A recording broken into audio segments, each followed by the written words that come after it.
아이야. 아이. 정예성.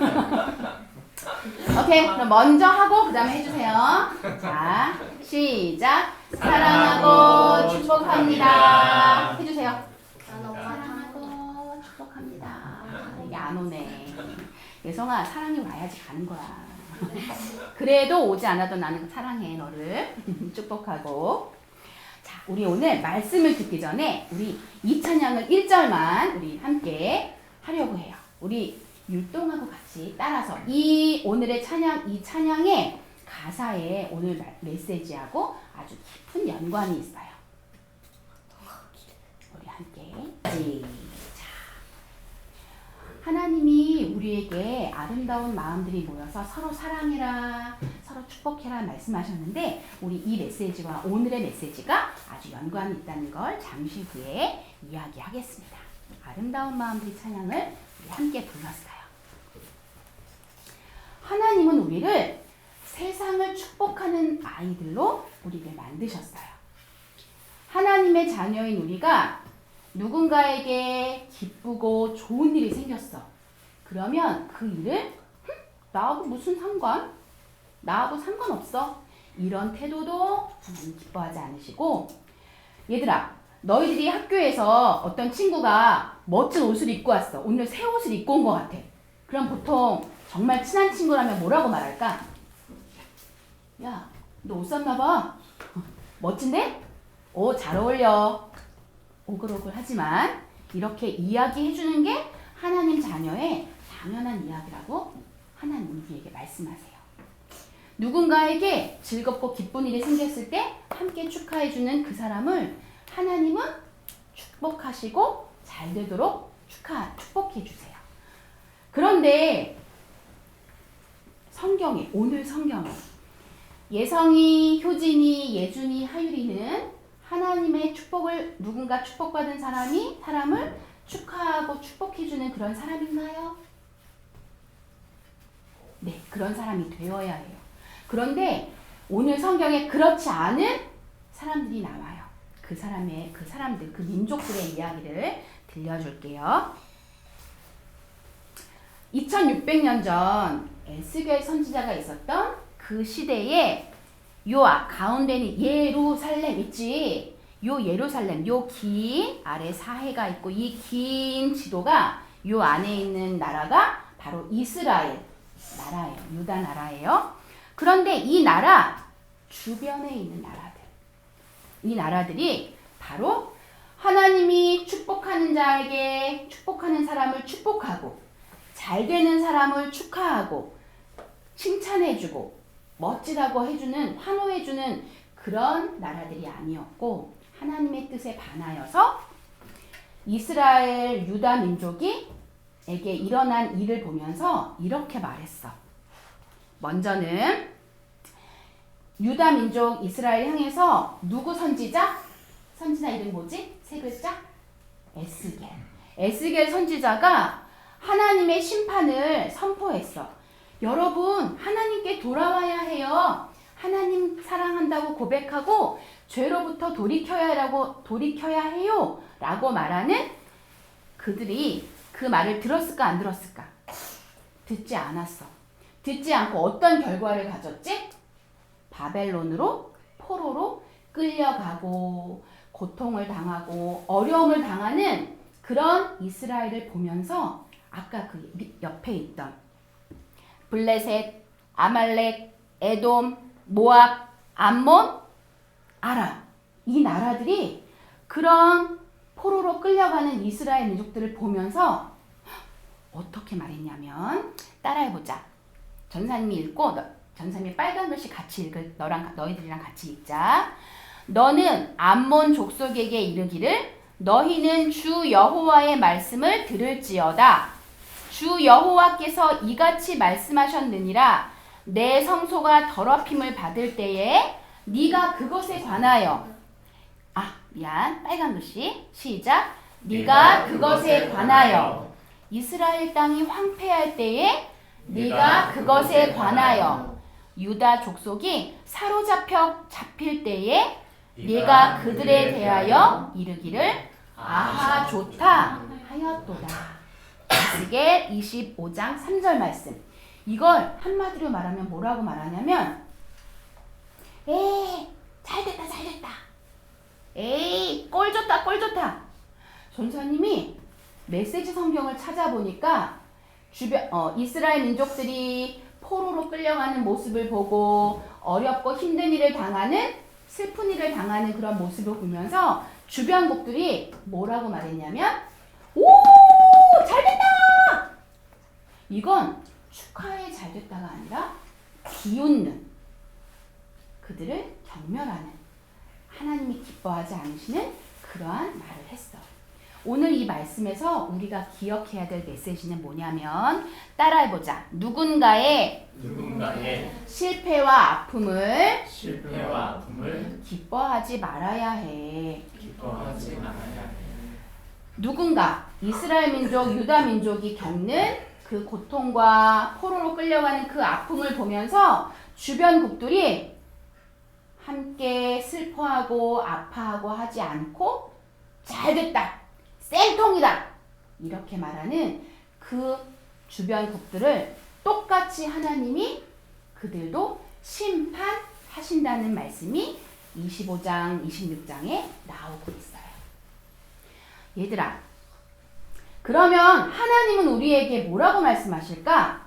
우리가 이 이스라엘 주변국들이 이스라엘을 향해 꼴 좋다, 잘 됐다, 아이고 쌤통이다 이렇게 말하는 것과 달리 하나님은 그럼 하나님의 자녀들이 어떻게 하기 원하실까? 우리 아까 찬양 불렀던 것처럼 하나님이 하나님 사랑, 이웃 사랑을 베풀라고 하셨고 미움, 다툼, 시기, 질투를 버리고 하나님이 주신 사람들을 사랑하라고 하신 그 찬양의 가사처럼 봐봐. 즐거워할 때 함께 즐거워하고 눈물을 흘릴 때 함께 울어라 라고 말씀하셔.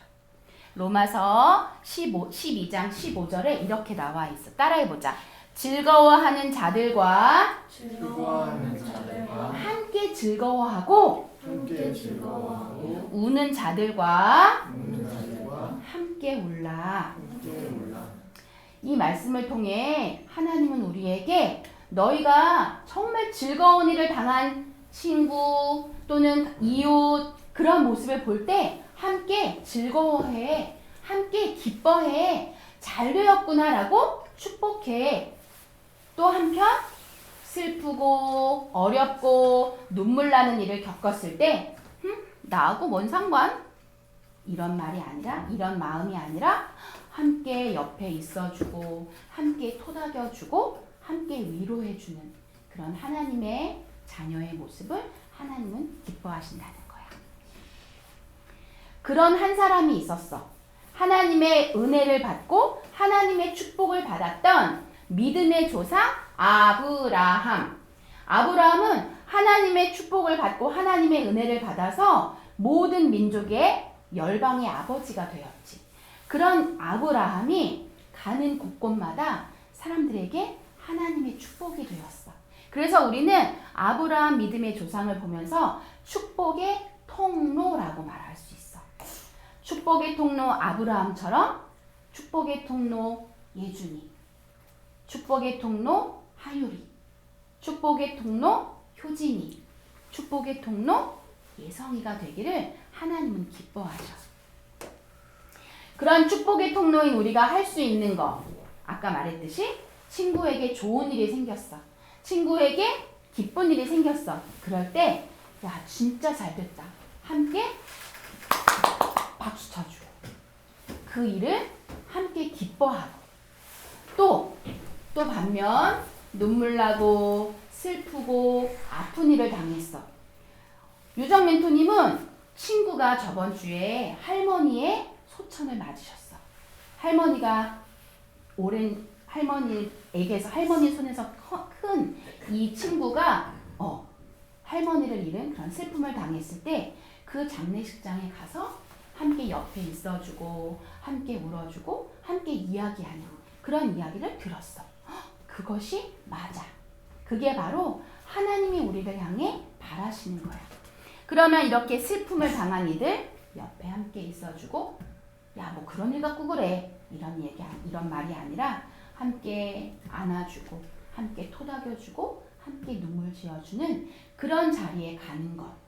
그래서 전도사님은 전사님 자녀들은 물론 결혼식장이나 무슨 돌잔치나 그런 데 함께 가서 기뻐하기도 하지만 장례식장, 누군가 사랑하는 사람을 잃은 곳, 사랑하는 가족을 잃은 그 장례식장에는 정말 특별한 일이 있지 않고는 꼭 그 자리에 같이 가서 위로해주고, 어린이라 하더라도 함께 가서 함께 그 장례식장을 참여하는 그런 전도사님, 목사님 가정만의 문화가 있어. 너희들도 장례식장에 가는 게 나하고 무슨 상관이 있지? 그렇게 생각할 게 아니라 누군가의 슬픔을 당한 이들 곁에 함께 가서 이런 슬픔을 당하셨구나 하고 마음으로 기도해드리고 마음으로 위로해드릴 수 있는 그런 우리 하담 친구들이 되었으면 좋겠습니다. 그런데 그래도 나는요, 함께 기뻐하는 게 너무 어려워요. 함께 슬퍼하는 건 더욱 어려워요. 내 마음이 아프고 힘들고 때로는 깨져서 누군가를 축복하는 게 어렵고 힘들 수 있어. 그럴 수 있어. 그럴 때 우리는 어떻게 해야 되냐면 힘들고 어려운데 억지로 하라는 이야기는 아니야. 그럴 때 하나님 저에게 그런 마음을 주세요. 힘들고 어려운 일을 이 사람들을 보면서 위로하는 마음, 내 마음에 갖기 어렵지만 그렇게 위로할 수 있는 마음을 주세요. 기도할 수 있는 마음을 주세요. 또 누군가에게 기쁘고 즐거운 일이 생겼을 때 함께 기뻐할 수 있는 그런 마음을 저에게 주세요. 우리 그렇게 기도하며 하나님께 나아가는 하루하루가 됐으면 좋겠어요. 우리 함께 기도할게요. 전사님이 까만 세 줄의 기도문을 읽으면 친구들이 빨간 세 줄의 기도문을 함께 고백하겠습니다. 하나님, 우리는 마음이 고장난 것처럼 나만 생각할 때가 있어요. 용서해 주세요. 비교하고 시기하고 미워하는 마음을 갖지 않도록 저를 지켜주세요. 기뻐하는 사람과 함께 기뻐하고 슬픔으로 우는 사람과 함께 우는 사람이 되게 해주세요. 예수님께 사랑받은 사람답게 다른 사람을 축복하고 위로하는 사람이 되게 해주세요. 예수님의 이름으로 기도합니다. 아멘. 함께 기뻐하고 함께 울어주는 하나님 자녀 하담 친구들 되기를 축복합니다. 우리 주민공동시설이 아니라 잠옷으로 가겠습니다. 우리 주민공동시설 한번 가서 신나게 뛰어놀아야겠다. 예수님은 나의 왕, 예수님은 나의 왕, 살아계신 하나님 아들 내 마음에 모셔요. 어서서 오세요. 예수님, 살아계신 예수님 오세요. 여기 내 마음에 함께 계세요. 나의 왕.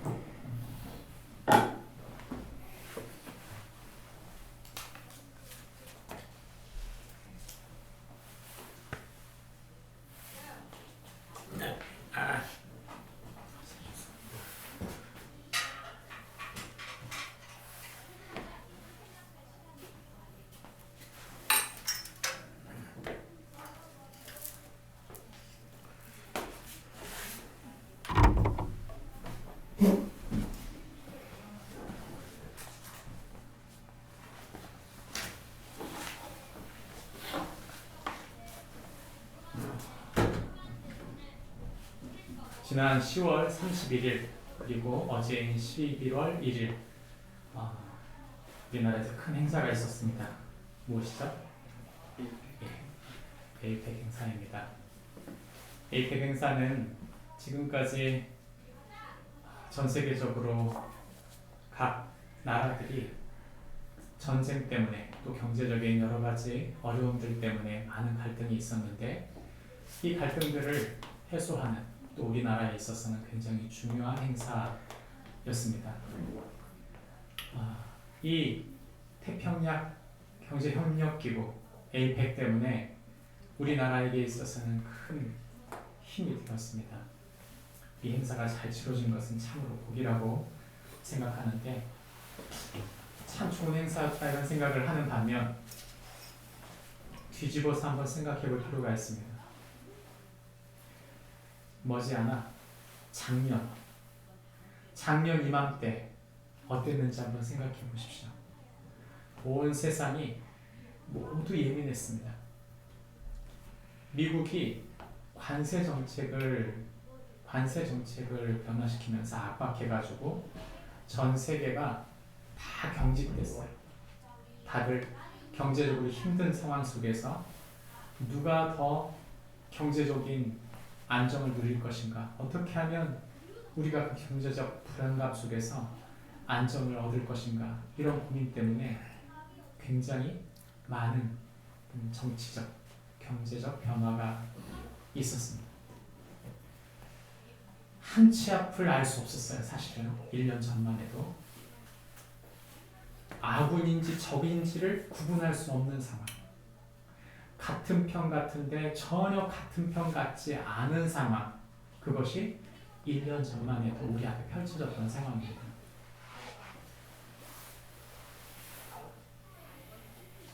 정세현 전 통일부 장관이 했던 말인데, 외교는 조폭 세계와 같다, 이런 말을 했어요. 다시 말하면 국력이 센 것만큼, 그 나라의 힘이 센 것만큼 외교에 있어서는 갑과 을이 정해진다는 뜻입니다. 겉보기엔 되게 젠틀하고 겉보기엔 되게 뭔가 잘 교류하는 것처럼 보이지만 자기 국익이 되지 않는다면 정면으로 척을 지게 되는 상황이 얼마나 자주 벌어지는지 모릅니다. 척을 지는 정도가 아니라 사실 우리가 지금 보고 있는 많은 전쟁들은 다른 이유가 아니에요. 국가 이익 때문입니다. 사실 국가뿐만이 아닙니다. 우리가 사는 세상도, 우리의 모든 관계도 똑같습니다. 굉장히 복잡해요. 굉장히 현실적으로 어려운 게 사실입니다. 좋은 관계였다가 그 관계가 조금만 어긋나면 갑자기 돌변하는 사람들이 얼마나 많은지 모릅니다. 그 사람은 마음이 잘 변하지 않아, 이런 사람을 찾아보기가 너무 어려운 시대예요. 마음이 변하는 건 너무 쉽고 마음을 지키는 사람은 찾아보기 어려운 시대. 그래서 혼란스러운 거죠. 국가적 관계가 혼돈에 빠지듯 우리가 살고 있는 많은 사람들과의 관계 속에 굉장히 우리를 혼란 속에 빠뜨리는 것이 얼마나 많습니까? 이런 관계적 혼란, 그런 혼란 속에서 하나님은 과연 우리에게 뭘 말씀하시는 걸까요? 우리도 그들하고 똑같은 사람이 되어야 되는 걸까요? 아니면 우리의 삶 속에 기준점을 어디다 둬야 되는지, 도대체 하나님 믿지 않는 사람들과 대면하는 우리의 삶이 어디에 기준점을 둬야 되는지 우리는 굉장히 혼란스럽습니다. 이에 대한 이야기를 오늘 성경이 답해줍니다. 우리의 질문은 이것입니다. 혼란 속에 어떻게 무엇을 붙잡을 것인가? 혼란 속에서도 우리를 굳건히 붙잡는 것은 과연 무엇인가? 오늘 그것을 찾아보기 원하는데, 오늘 에스겔서 28장 1절부터 8절 말씀에서 그 해답을 얻습니다. 나눠서 읽습니다. 또 여호와의 말씀이 내게 임하여 이르시되, 인자야 너는 두로 왕에게 이르기를 주 여호와께서 이같이 말씀하시되 내 마음이 교만하여 말하기를 나는 신이라 내가 하나님의 바다 가운데 앉아있다.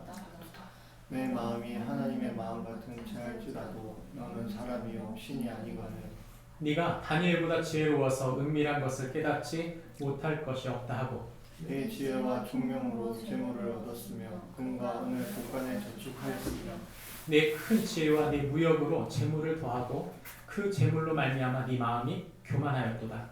그러므로 주 여호와께서 이같이 말씀하셨느니라 내 마음이 하나님의 마음같이 취하였으니 그런즉 내가 이방인 곧 여러 나라의 강포한 자를 거느리고 와서 너를 치리니 그들이 칼을 빼어 내 지혜의 아름다운 것을 치며 내 영화를 더럽히며 또 너를 구덩이에 빠뜨려서 너를 바다 가운데에서 죽임을 당한 자의 죽음같이 바다 가운데서 죽게 할지라.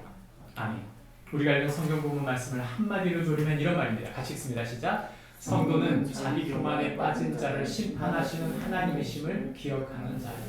성도는 자기 교만에 빠진 자를 심판하시는 하나님이심을 기억하는 자이다.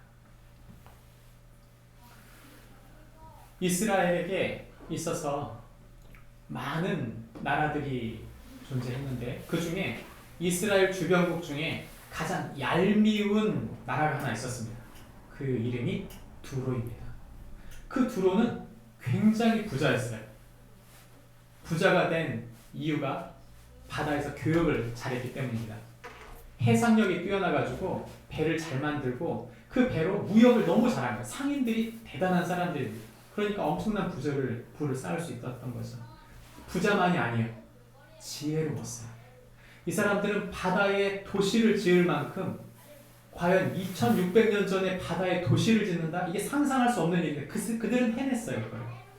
세 번째, 이들에겐 굉장한 것이 있었는데 이들에게는 아름다움이 있었어요. 그러니까 보통 우리 나라들 보면 우리가 지금도 우리나라를 그 김구 선생님이 말했듯이 문화강국이 돼야 된다고 그랬잖아요. 진짜 문화강국은 이스라엘이 아니라 두로였습니다. 얼마나 아름다운지 많은 사람들이 칭찬했던 나 저 나라 시민권을 얻고 싶다 이렇게 생각할 만큼 아름다운 나라였어요. 문제는 뭐냐? 이 나라가 교만에 빠진 것입니다. 이들은 하나님을 등진 사람들이었던 것이죠. 그래서 하나님이 이들에 대해서 심판하시겠다 말씀을 하시는 것입니다. 특별히 이 성경 본문은 우리에게 교만한 자에 대하여 하나님을 그리고 하나님의 백성을 우습게 생각하는 그런 자들에 대해 하나님이 심판하신다 그 얘기를 하는데 동시에 사실 그것보다 본질적 이야기는 자기 교만. 내가 너보다는 낫다. 내가 다른 사람보다 낫지. 내가 훌륭한 사람이야. 내가 갖고 있는 장점은 다른 누구의 장점보다 강해. 여러분 그것이 하나님이 주셨다는 사실을 잃어버린 것이죠. 그래서 오늘 성경이 하고 있는 말은 교만해진 열방을 심판하신 하나님에 대한 이야기입니다. 에스겔서 도표를 보시면 25장부터 34장까지 이야기가 32장까지 이야기가 바로 이스라엘의 주변국 즉 이방 나라들에 대한 하나님의 심판에 대한 이야기입니다. 이 이야기는 우리에게 크게 세 가지 정도를 준다고 볼 수 있습니다. 이스라엘의 그런 혼란스러움 속에서 이스라엘에게 하신 말씀뿐만 아니라 이스라엘 주변 국가에게 예언하시면서 세 마디를 하는 것입니다. 첫 번째, 타인의 슬픔을 기뻐하지 마라. 두 번째, 심판을 재촉하는 교만에 빠지지 마라. 세 번째, 역사의 심판자이신 하나님을 기억하라는 것이죠. 이것은 외교적인 일뿐만 아니라 우리의 실생활에도 똑같습니다. 만약 우리 자녀들이 웃는 자들과 함께 웃지 못하고 슬퍼하는 자들과 함께 슬퍼하지 못한다면 잘못했습니다. 두 번째, 우리나 우리 자녀들이 심판을 재촉하는 교만에 빠진다면, 자기 교만에 빠졌다면 답이 없어요. 세 번째, 이 모든 것은 역사하시는 분은 하나님이시다. 오늘 성경의 첫 번째 타인의 슬픔을 기뻐하지 마라 말씀하시는 이유는 에스겔서 25장 말씀해 보시면 네 나라에 대한 이야기가 나옵니다. 3절은 암몬, 8절은 모압과 세일, 모압과 세일이 같은 부족이라고 볼 수 있어요. 세 번째는 에돔에 대한 이야기, 마지막은 블레셋에 대한 이야기입니다. 빨간 줄은 바로 그들이 이스라엘에 대해서 어떤 관계를 갖고 있었는지를 얘기해 주는 거죠. 암몬이 말합니다. 아하 좋다. 우리 전도사님이 설교해 주셨는데 이스라엘이 포로로 끌려갈 때 너무 잘됐다. 그놈들 고소하다. 하나님 믿는다고? 너희 성전이 무너진 걸 봐. 하나님 너희를 그렇게 사랑하신다면서 너희가 포로 다 끌려가는 거 보면 하나님은 내가 볼 때 우스운 분이야. 그렇게 본 것입니다. 모압과 세일은 뭐라고 말했습니까? 유다 족속은 모든 이방인과 다름이 없다. 다시 말하면 너네가 믿는 거나 우리나 무슨 차이냐? 똑같아. 믿는 것이나 안 믿는 것이나 다 똑같은 거야. 그게 바로 모압과 세일이 했단 말입니다. 세 번째, 에돔은 뭐라고 말합니까? 유다 족속을 쳐서 원수 갚았고 원수를 갚음으로 심히 범죄하였다. 원수 관계였어요. 정말 미움의 관계. 근데 더 깊은 미움의 관계가 있어요. 블레셋입니다. 그래서 성경은 뭐라고 하냐면 옛날부터 미워하여 멸시하는 마음으로 원수를 갚아 진멸하고자 했다. 아주 끊임없이 기회를 틈타서 아주 끝장을 내버리고 싶어 했던 나라 블레셋입니다. 이 나라들이 이스라엘을 축복하지 않은 것이죠. 하나님이 이 이방 나라들, 이스라엘의 주변국에 대해서 이렇게 말씀하시는 이유가 뭡니까? 그것은 하나님을 쉽게 생각할 뿐만 아니라 하나님을 등졌을 뿐만 아니라 자신들이 끊임없이 높아진 마음을 갖고 있었다는 것입니다. 여러분, 우리는 하나님 믿지 않는 사람들이 심판을 받을 텐데 하나님을 믿지 않기 때문에만 심판받으리라는 착각을 해요. 그렇지 않습니다. 그들이 심판받는 이유 중 아주 중요한 이유는 자기가 교만해져서입니다. 그래서 이들이 자기 자신을 높이다 보니까 그 교만한 마음이 다른 사람들을 우습게 보는 것이죠.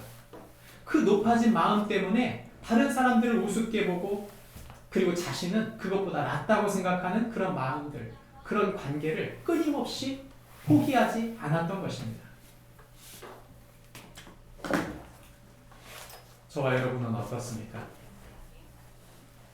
누군가를 위로한다는 것 쉬운 일이 아니죠.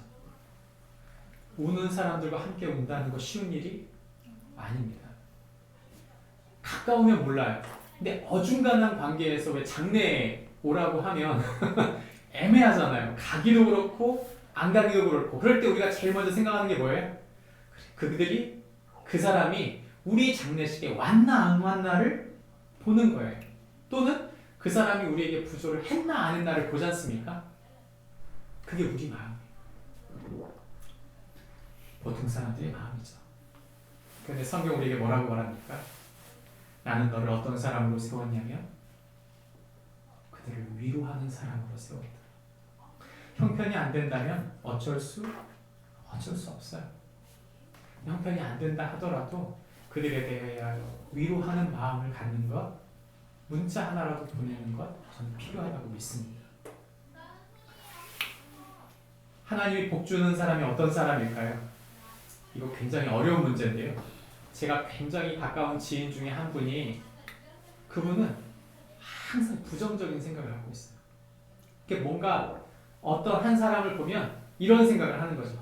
뭔가 뒤에 챙겨주는 게 있는 거야. 뭔가 뒤에 이 사람이 잘 되도록 뭔가 밀어주는 게 있을 거야. 저 사람이 저렇게 하는 데는 다 이유가 있어. 그거 나도 저 사람이 충분히 그렇게 할 거야. 부정적인 생각. 내 마음속에 누군가를 비판하고 부정적으로 생각하고 곱게 보지 못하는 그런 마음이 우리에게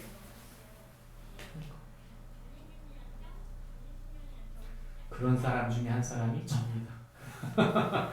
그런 사람 중에 한 사람이 저예요. 근데 제가 어느 순간 생각을 바꿨어요. 이 사람이 잘 됐으면 좋겠다. 이 목회자가, 이 교회가 잘 됐으면 좋겠다. 이런 생각으로 바뀐 사건이 하나 있습니다. 그건 뭐냐면 그런 사람을 만나는 거예요.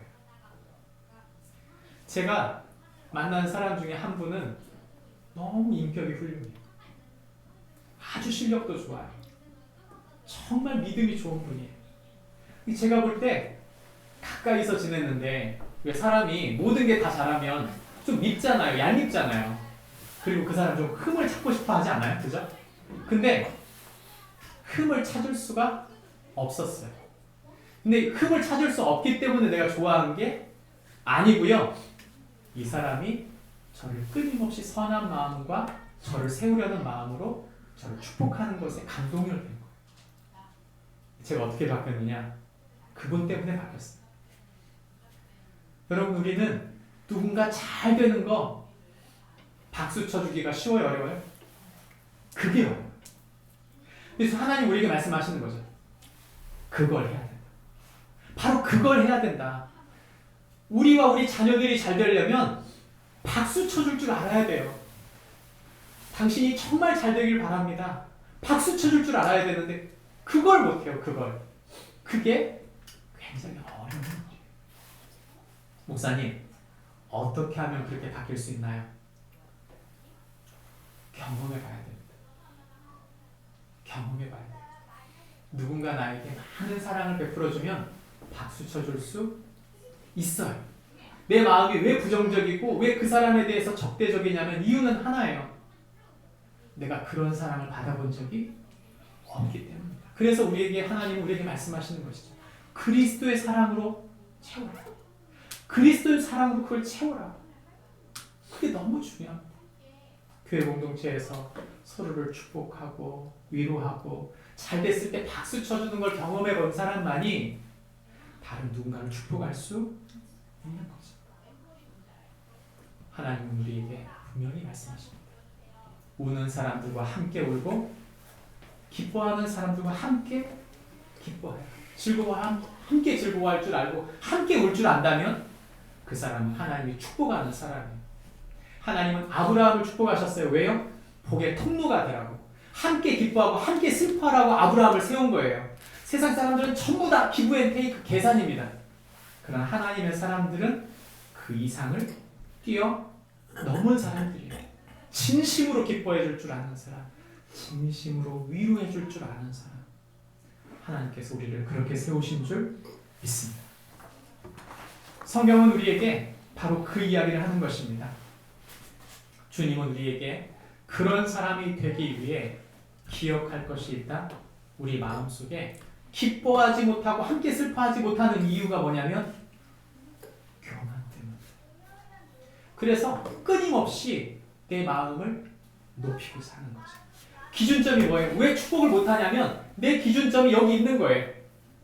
내 기준점이 하나님께 있고 내 마음이 정말 낮다면 이 사람이 나보다 훨씬 나은 사람입니다. 이 사람이 모든 것이 다 좋지 못하다 하더라도 하나님이 이 사람을 통해 받을 특별한 영광을 지금 하나님이 이루고 있습니다라는 걸 인정해 줄 줄 알아야 되는데 그걸 인정해 주지 않는 거예요. 왜요? 내 마음에 내가 너보단 낫지. 그것도 못하냐? 이런 마음이 우리에게 있기 때문에 축복해 주고 싶지 않은 거죠. 근데 하나님이 그걸 찝는 거예요. 우리 속에 숨어있는 바로 그 교만. 그 교만을 하나님이 정확히 찝고 계신 것입니다. 그래서 오늘 성경 본문을 보시면 25장부터 32장까지 쭉 나오는데 25장 이야기가 에돔, 모압, 블레셋, 암몬에 대한 이야기이고 26장 넘어가면 무슨 얘기가 나오냐면 26, 27, 28장까지 이어지는 이야기가 누구의 이야기는? 두로에 대한 이야기입니다. 두로, 아까 우리가 성경 본문을 읽었던 바로 그 성경이에요. 아까 제가 말씀드렸던 두로라고 하는 나라는 어떤 나라냐? 도시가 어디에 있냐면 섬처럼 떨어져 있어요. 근데 이 섬처럼 떨어져 있는 곳에 지금 현대에는 그곳이 수르라고 해가지고 붙어 있습니다. 지형이 바뀌어가지고 지금은 그 섬이 길이 나 있어요. 근데 옛날에는 어땠어요? 성이었어요. 그냥 섬. 근데 그 섬에다가 자재를 배로 옮겨서 성을 쌓은 거죠. 그리고 배를 건축하는 이 건축술과 그리고 이 조선 기술과 선원들, 이 선장들이 베테랑이에요. 그러다 보니까 폭풍 속에서도 무역 교정을 잘하는 거죠. 얼마나 지혜로운지 상식이 뛰어나니까 많은 사람들이 이 나라와 교역을 한 거예요. 29장을 가보시면 무슨 얘기가 나오냐면 그들이 어떻게 돈 벌었는지가 쭉 나와요. 29장 전체가 전부 다 이 사람들이 어떻게 돈 벌었는지가 나오는 거죠. 여러분 29장에 나오는 이 이야기, 그들이 어떻게 부자가 됐는 이야기가 우리와 무슨 상관일까요? 왜 하나님은 29장에 나오는 이 두로의 이야기를 하면서 그들이 어떻게 돈 벌었는지 이야기를 하실까요? 이 이야기입니다. 너희가 부자만 되게 한 것은 누구다? 나다. 그 얘기 하시는 겁니다. 너희가 이렇게 지혜롭고 이렇게 너희가 부자가 되고 이렇게 강력한 아름다운 문화적 강국이 된 건 누구의 덕분이다? 하나님 당신이 주신 것이라고. 그런데 이 두로가 어떻게 됐어요? 하나님이 없는 거예요. 하나님이 없으면 어떻게 될까요? 국뽕이 차는 거죠. 국뽕 차요. 유튜브 보면 요즘에 우리나라 막 이런 문화 강국이다, 우리나라 이거 잘하고 있다, 저거 잘하고 있다 막 말하죠. K푸드, K조선, K국방, 안보, K드라마 굉장히 많은 우리나라 이야기를 해요. 여러분 계속 그러다가 우리나라 어떻게 될까요? 자기 교만에 빠지는 거죠. 그래서 이 두루라고 하는 나라, 우리 2절 말씀 같이 읽어볼까요? 2절 읽습니다. 시작. 인자야 너는 두루 왕에게 이르기를 주 여호와께서 이같이 말씀하시되 내 마음이 교만하여 말하기를 나는 신이라 내가 하나님의 자리 곧 바다 가운데에 앉아있다 하도다.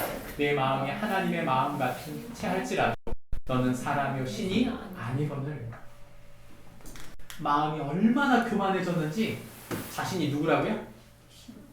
내가 신이다 이렇게 말한 거예요. 놀랍지 않습니까? 자신이 신적인 존재라고 생각한 거예요. 이 다른 민족들보다 이 조그만 나라 두로가 엄청 부자고 지혜롭고 힘있고 그러다 보니까 신이라고 생각한 거죠. 스스로를. 여러분 자녀 위해서 기도하죠. 우리 아이가 똑똑하게 지혜롭게 우리 아이가 건강하기를 기도하죠. 우리 아이가 아름답고 멋진 사람이 되길 바라시죠. 그런데 정작 우리 아이가 교만하다면 어떻게 될까요? 끝난다고. 자기 교만이라고 하는 그 교만이 저와 여러분을 위협하고 있다는 사실을 기억해야 돼요. 저는 우리나라 교육이 좋은 교육이라고 믿습니다. 근데 아주 결정적인 실수를 딱 하나 하고 있어요. 그게 뭐냐면 너만 잘 되면 모든 게 바뀐다는 거예요. 그래서 너만 잘 되면 모든 게 바뀐다. 네가 원하는 대로 다 할 수 있어. 좋은 걸까요? 그래서 나라 망가집니다. 그런 사람이 나라의 리더십이 되면 어떻게 돼요? 나라가 망가져요. 정치, 경제, 문화, 사회를 보세요. 가만히 보시면 모든 영역의 지도자들이 교만한 사람이면 그 영역이 다 무너지게 되는 거죠. 두로가 바로 그랬고 우리에게 이 두로가 우리에게 말해주고 있는 것입니다. 이들이 스스로 신처럼 여기고 교만했을 때 하나님은 이들의 교만을 아파한 것입니다. 하나님이 이들의 교만에 대해서 말씀하실 때 무엇으로 교만을 그렇다면 내려놓을 수 있을까요? 무엇으로 교만을 내려놓을 수 있을까요? 여러분 우리 자녀들이 교만하지 않으려면 어떻게 해야 할까요? 우리 아이들이 풍선처럼 부러져요. 잘한다 하면 좋아지는 게 아니고요. 오히려 잘하는 그것 때문에 교만해져서 자신이 교만해져서 함부로 행하는 거죠. 그러니까 우리가 교만하지 않게 만들려면 어떻게 해야 되느냐? 너 이거 잘못하잖아. 너 그거 잘하는 거 그거 교만하면 안 돼. 이렇게 교만하면 안 되라고 말하면 교만해지지 않을까요? 그렇게 되지 않아요. 얘야 겸손해야지. 그 말로 아이가 겸손해지지 않습니다. 겸손이라고 하는 덕양은 성경이 볼 때 겸손해지는 게 절대 아닙니다. 복음은 우리에게 우리가 죄인이라고 말해요. 교만해지고 싶은 마음이 우리 속에 들끓는 것이죠. 여러분 우리 아이들이 언제부터 눈빛이 바뀔까요? 사춘기부터 바뀝니다. 사춘기부터. 아이들이 요즘 이제 조금씩 생각이 켜지니까 말을 듣고 싶지 않아요. 무슨 얘기할 때 똑같은 말을 반복하면 왜 잔소리 같은 말 하면요 아이들이 듣고 싶어 하지 않고 귀를 닫아버려요. 이게 사춘기입니다. 이게 시작이에요. 이 시작에 뭐가 있을까요? 그 마음 밑둥에 듣고 싶지 않아. 내 생각이 있는데 내 말을 들어주고 있지 않구나. 여러분 여기에는 아주 중요한 것 두 가지가 있습니다. 첫 번째는 이 아이의 이야기를 들어줘요. 무슨 말을 얘가 100% 얘기할 수 있도록 질문만 하고 전부 다 듣고 어떤 조언도 하지 않고 일단 들어야 돼요. 완전 100% 난 네 편이다. 사춘기 때 제일 힘든 건 뭐냐면 부모가 안 듣고 싶은 거예요. 얘 얘기를. 또 똑같은 얘기 하는구나. 우리 그렇게 생각하지만 얘는 얘 나름대로 똑똑한 지혜 뭔가를 가지고 자기가 일어났던 일을 하고 있는 거예요. 얘기를. 엄마 나 이런 일이 있었는데 아빠 나 이런 일이 있었는데 하고 얘기할 때 여러분 그 아이에게를 풀 스토리로 들으면 1시간 넘게 돼 있어요. 사실은. 근데 대부분이 아이들에게 아 그랬니? 아 어떤 일이었어? 아 그래 뭐 그땐 그건 어땠어? 네 친구 그 친구는 어때? 그 이야기를 전부를 풀 스토리를 안 들으니까 어떤 일이 벌어지냐면 아 내 부모님은 내 얘기를 우습게 생각하는구나. 그때부터 안 듣는 거예요.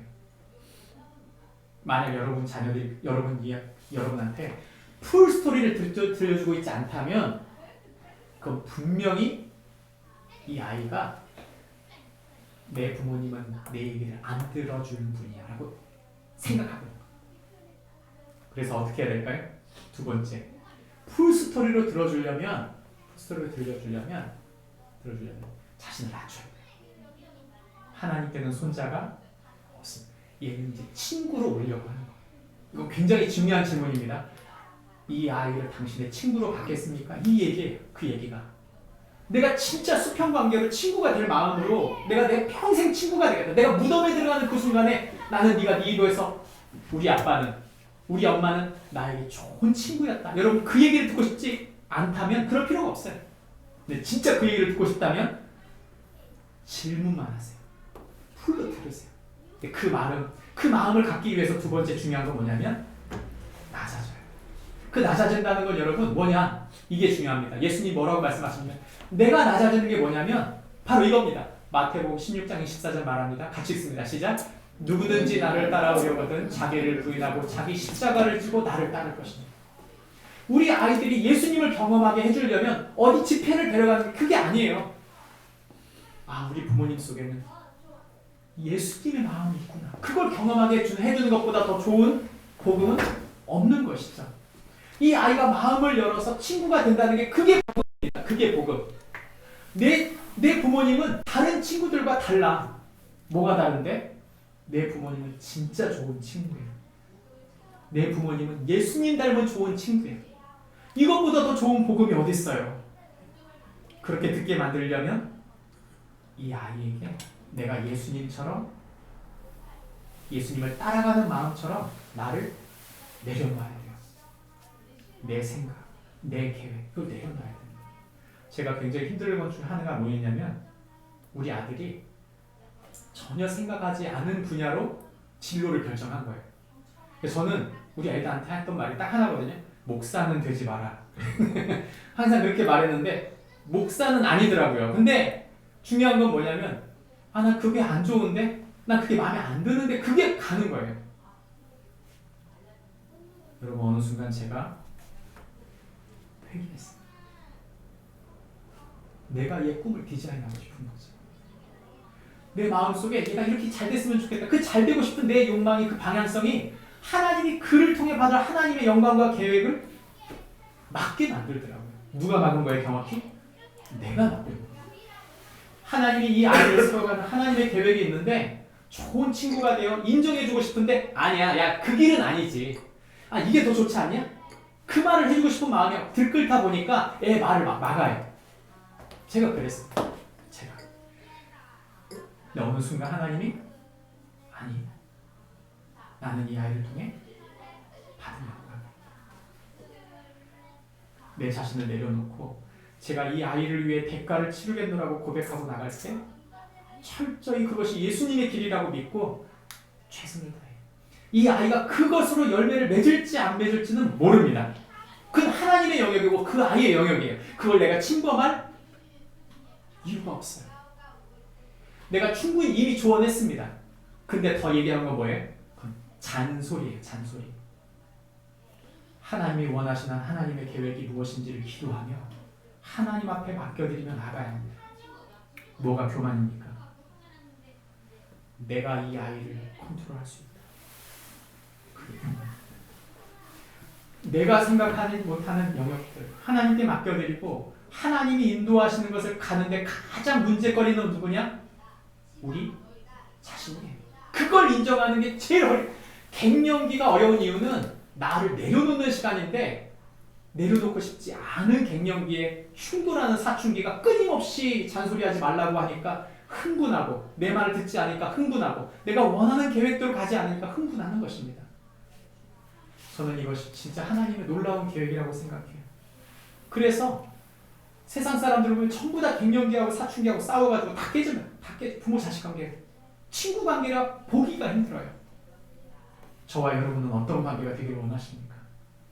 겸손함으로 우리 교만을 내려놓고, 자기 교만을 내려놓고 하나님 세우는 사람을 따라 하나님 이 사람을 인도해 주십시오. 그 사람을 세워가는 축복이 우리 모두에게 있기를 바랍니다. 마지막 세 번째는 우리에게 말합니다. 역사의 심판자이신 하나님을 기억하라. 성경이 우리에게 29장, 30장, 31장, 32장까지 이제 두로를 넘어서 누구에 대한 이야기를 하냐면 애굽에 대한 이야기를 합니다.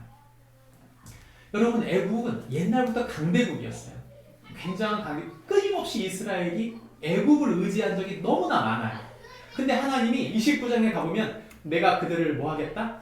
심판하겠다 말합니다. 왜 심판하느냐? 9절 때문입니다. 우리 9절 같이 읽어볼까요? 시작! 애굽 땅이 사막과 황무지가 되리니 내가 여호와인 줄을 그들이 알리라. 네가 스스로 이르기를 이 강은 내 것이라 내가 만들었다 하도다. 애굽의 가장 큰 강 무슨 강이요? 나일강입니다. 그 나일강, 우리나라 한강보다 훨씬 좋은 강이에요. 그 나라의 무역, 그 나라를 흥하게 만든 그 평야 속에서 그 옥토를 만든 게 그 강이거든요. 근데 이들이 그 강 때문에 몇백 년, 몇천 년을 흥왕한 나라였어요. 근데 하나님이 그들에게 뭐라고 말합니까? 그래, 그 강이 네 거라고? 심지어 그 강을 너희가 만들었다고? 좋아. 너희가 신이 아니야. 그 강을 주인이 나라는 걸 보여주지. 말려버리는 거죠. 40년 동안 흉년이 들어가서 황폐가 되버린 사막이 된 것입니다. 나라가 쫄딱 망해버린 거예요. 그래서 성경에 뭐라고 말하냐면 애굽이 그 이후 15절에 보시면 나라 가운데 지극히 미약한 나라가 되어 다시는 나라들 위에 스스로 높이지 못하게 만들었다. 한마디로 아킬레스건을 끊어버린 것입니다. 여러분, 지금 이집트 강대국입니까? 어느 나라도 이집트를 강대국이라고 생각하지 않아요. 근데 여러분, 이 이집트는 3000년 전부터 강대국이었어요. 그런 강대국이 하나님이 아킬레스건을 딱 끊어버리고 나니까 미약한 나라, 진짜 우리 관광하러만 가는 나라 아닙니까? 관광 말고 지금 좋은 게 뭐가 있어요? 생각이 안 나요. 스스로 다른 나라들이 아주 강대국이라고 생각했어요. 그래서 사자 같은 나라다 이렇게 말했는데 하나님이 뭐라고 말하냐면 32장에 뭐라냐면 너희는 악어다. 그 나일강에 숨어있는 악어와 같은 존재인데 내가 너희를 악어 사냥을 해주지. 이런 얘기가 32장에 나옵니다. 하나님이 그 나라를 끊어버리기로 결정하면 어떻게 돼요? 맺추지 못하고 영원히 미미한 지지부진한 나라가 된다는 뜻입니다. 하나님께서 애굽을 통해서 우리에게 하시는 말씀이 무엇입니까? 역사의 주관자는 누구시다? 하나님이시다. 여러분, 나라 위해서 기도하시나요? 저는 요즘에 우리나라가 그래도 뭔가 조금씩 풀리는 것 같아요. 코스피 지수가 몇 천을 넘었죠? 4천을 넘었어요. 놀라운 일입니다. 중국 자본이 돕고 있는지 어쩐지 모르겠지만 필요한 놀라운 건 뭐냐면 우리나라가 지금 성장세에 잘 가고 있다는 거예요. 지혜롭고 교육이 뛰어나죠. 그리고 강합니다. 국력이 강해요.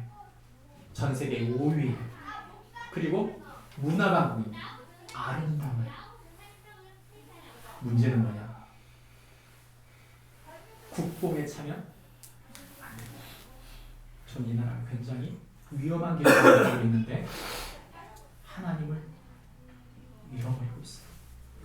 특히 한국 교회가 정치적 색깔을 가지면 가질수록 이 나라가 지금 위험에 처하고 있다는 뜻은 뭐냐면 본질적 하나님의 복음을 붙들기보다는 뭔가 자기 실력, 자기를 드러내는 행사, 자기 교만에 빠진 한국 교회가 한국교회 성도들이 뭔가 장치를 통해 영향력을 펼치려고 하는 그런 한국교회인 것을 제가 보는 것입니다.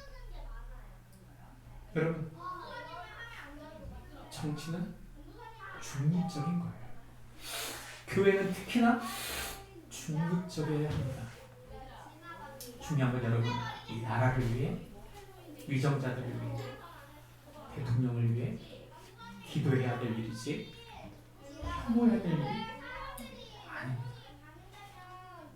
어떤 대통령이든 만약 우리가 혐오한다면 그 죄짓는 일입니다. 어떤 사람이든 하나님은 하나님의 지도자로 부를 수 있음을 인정하고 하나님이 역사의 심판자이심을 기억하며 두려운 마음으로 기도할 줄 아는 저와 여러분이 되어지기를 바랍니다. 말씀을 맺으려 합니다. 우리는 잘 모릅니다. 이 역사의 끝에 무엇이 진짜 바른 것이었는지, 무엇이 좋은 선택이었는지 우리는 잘 모릅니다. 왜냐? 우린 하나님이 아니기 때문에. 마지막 하나님이 날파를 부시는 그날, 하나님이 이 세상이 이제 끝났다. 이제는 더 이상 아무것도 없다. 이제는 영원에 들어가는 그때다 라고 말씀하시면서 심판이 오는 그날에는 모든 것이 밝히 드러나게 될 것입니다. 그날의 중요한 건 지금 대통령이 어떻게 했다. 그거 중요하지 않아요. 그 대통령이 심판받을 일이고 중요한 건 누구예요? 나는 과연 내게 주신 일들 속에 최선을 다하고 살았는가? 나는 과연 하나님이 원하시는 일들을 위하여 기도했는가? 하나님의 뜻대로 살았는가에 대한 문제이지 각자 심판이에요. 여러분, 그날에는 여러분, 내게 주신 소중한 사람들, 내게 주신 소중한 일터와 교회와 이 땅, 그 위하여 기도하는 일이 없다면 우리는 잘못하고 있는 것입니다. 에스겔서 29장 21절 말씀에 보면 주님이 우리에게 애굽의 심판을 말씀하면서 이런 이야기를 하십니다. 그날에 나는 이스라엘 족속의 한 뿔이 돋아나게 하고. 무슨 말입니까? 이스라엘 외에 다른 나라들을 많이 심판하시는 하나님이 한 뿔을 세우신다. 하나님은 하나님의 백성을 소망 삼으신다. 이 얘기입니다. 여러분, 하나님이 없는 나라, 하나님이 없는 가정, 하나님이 없는 사회는 결론이 이것입니다. 소망이 없어요. 왜냐? 하나님이 계시지 않기 때문이에요. 우리를 그 회사에 부르신 이유, 왜 나를 그 가정에 부르셨는가? 왜 나를 이런 사람에 부르셨는가? 이유는 딱 하나입니다. 이스라엘, 너를 하나님의 백성으로 부른 내가 너를 통해 내가 그들을 축복하기 원한다. 그것이 바로 복음입니다. 우리가 예수님을 믿는 사람으로 나의 인생을 하나님 붙잡아 주실 줄 믿고 내 배우자, 내 자녀, 이 가정, 이 일터, 이 교회, 이 사회, 내게 주신 이 사람들, 이 나라를 꽃 피우기 위해 최선을 다하는 동안 우리 속에 계신 성령께서, 그 예수의 영께서 역사하셔서 우리 속에 하나님 나라를 일으키시는 하나님의 계획, 하나님을 사랑하고 이웃을 사랑하라고 말씀하신 그 명령을 온전히 따르는 동안 주님이 그 심판날에 잘하였다, 착하고 충성된 종아, 이런 칭찬을 얻는 축복이 우리 모두에게 있기를 바랍니다.